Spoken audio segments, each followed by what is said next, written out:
lagi di Chalkes Caca Al Podcast.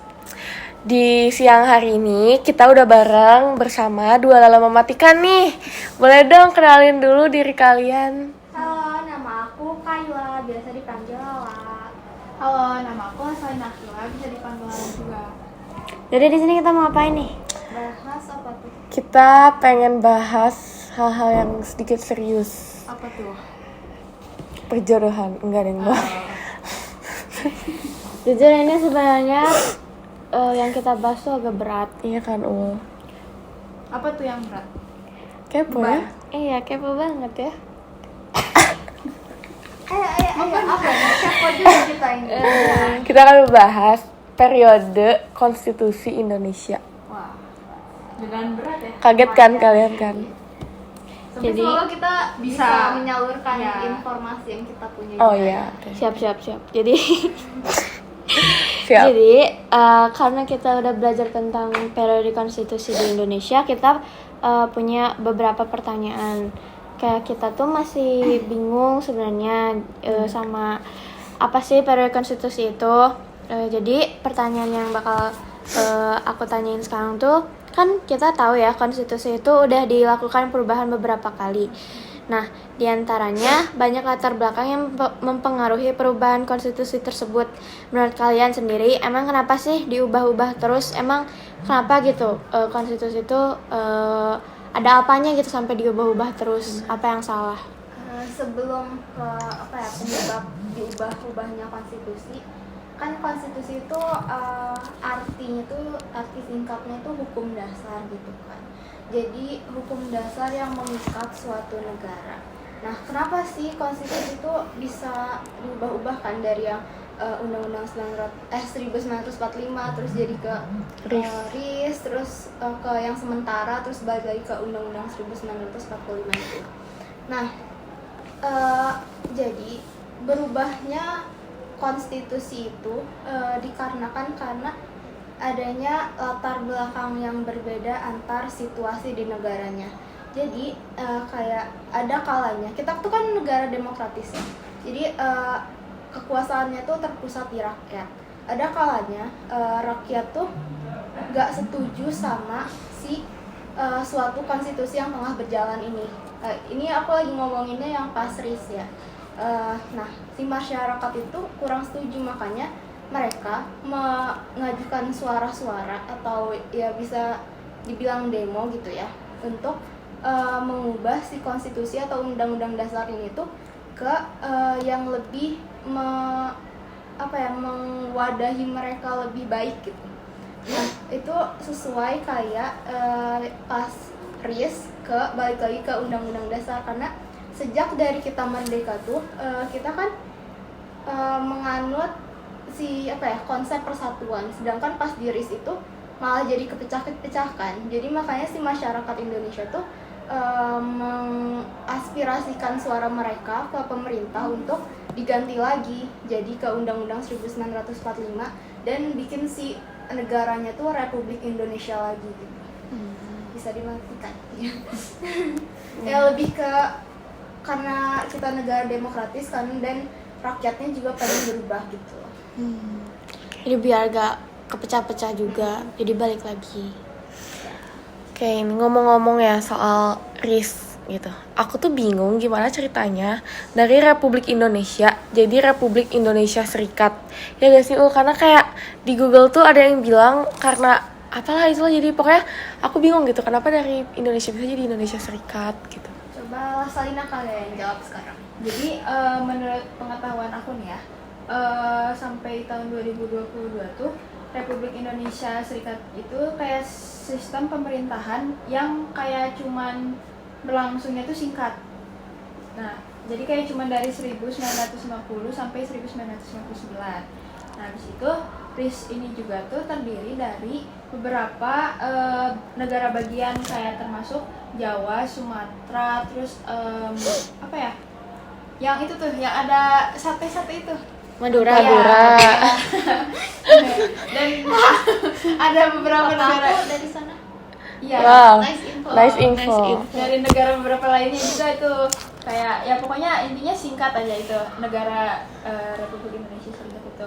Terus ini juga tuh RIS itu juga tuh kayak langkah eksperimental yang dalamnya tuh sejarah politik Indonesia yang bertujuan buat mencoba menggabungkan berbagai negara bagian menjadi satu kesatuan dengan tingkat otonomi yang tinggi. Ngerti kan maksudnya? Aku juga pernah baca-baca tuh ini tuh karena adanya RIS tuh karena Belanda tuh datang ke Indonesia dan masih mau untuk menguasai Indonesia, jadi dia kayak membuat ya ini kayak membuat apa ya? Eksperimen. Jadi Republik Indonesia Serikat. Kenapa rakyat Indonesia mau aja dijadiin eksperimen gitu? Karena itu pendapat aku sih ya, karena mungkin dulu Indonesia walaupun udah merdeka kayak masih kurang punya power untuk menyuarakannya gitu. Tapi kan pada akhirnya yang kayak aku jawab di pertanyaan pertama kan rakyat-rakyat Indonesia tuh menyuarakan suara mereka karena mereka nggak setuju dengan RIS ini, jadi mereka pengen konstitusinya diubah menjadi semula. Nah, kalau misalnya konstitusi diubah menjadi semula, otomatis bentuk negaranya juga akan berubah gitu. Makanya setelah dari RIS ini tuh selesai 1999, balik lagi ke negara Republik Indonesia.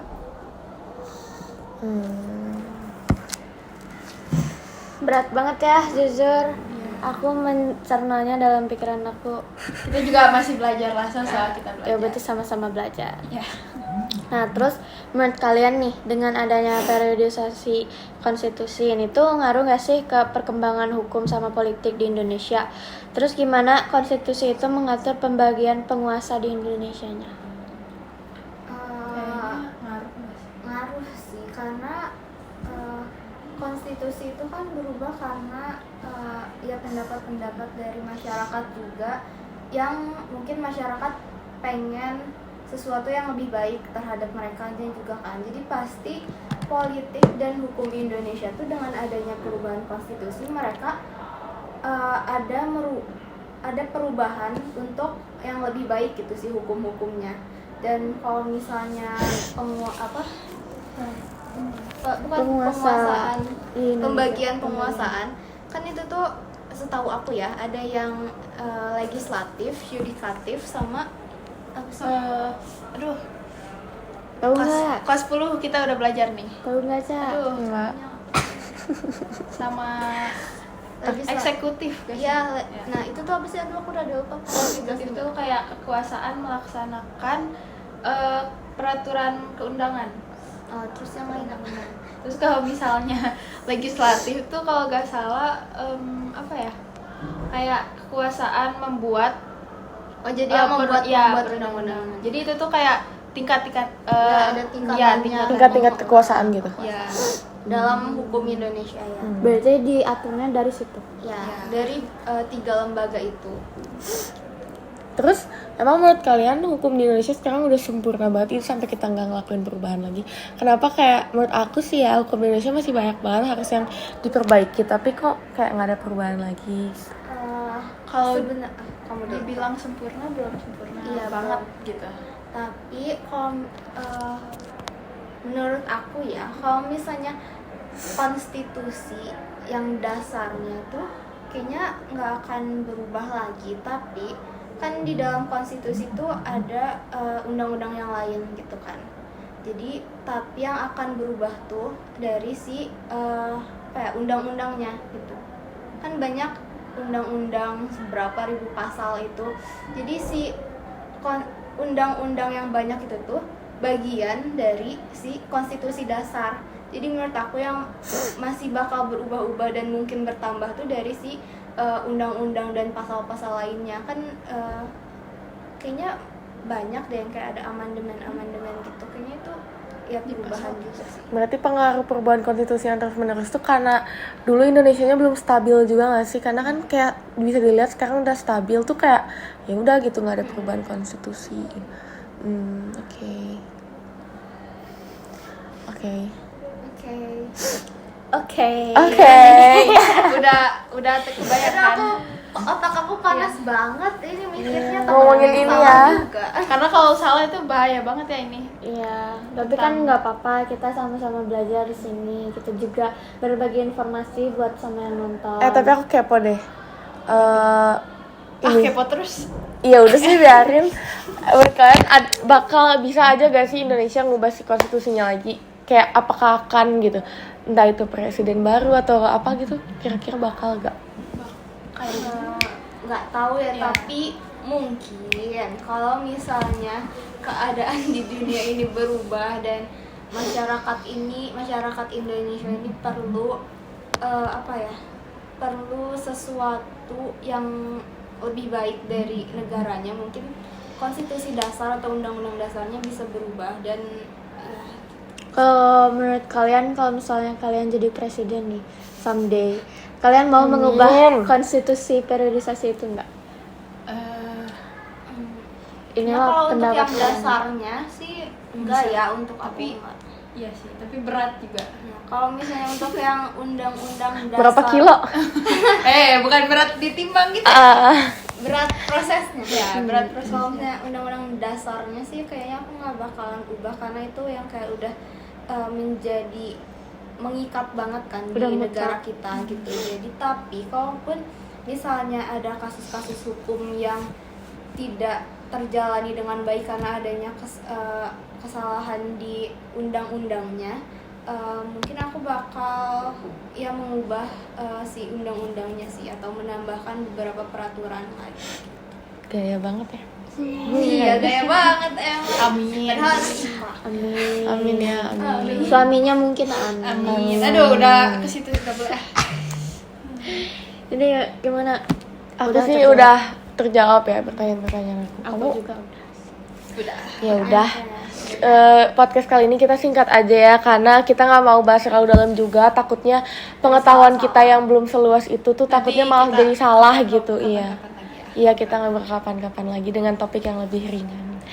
Jadi segitu aja dari Caca dan Aul. Makasih juga buat Lala Kaila dan Lala Salina udah dateng. Oke. Kami cukupkan. dadah. Dadah.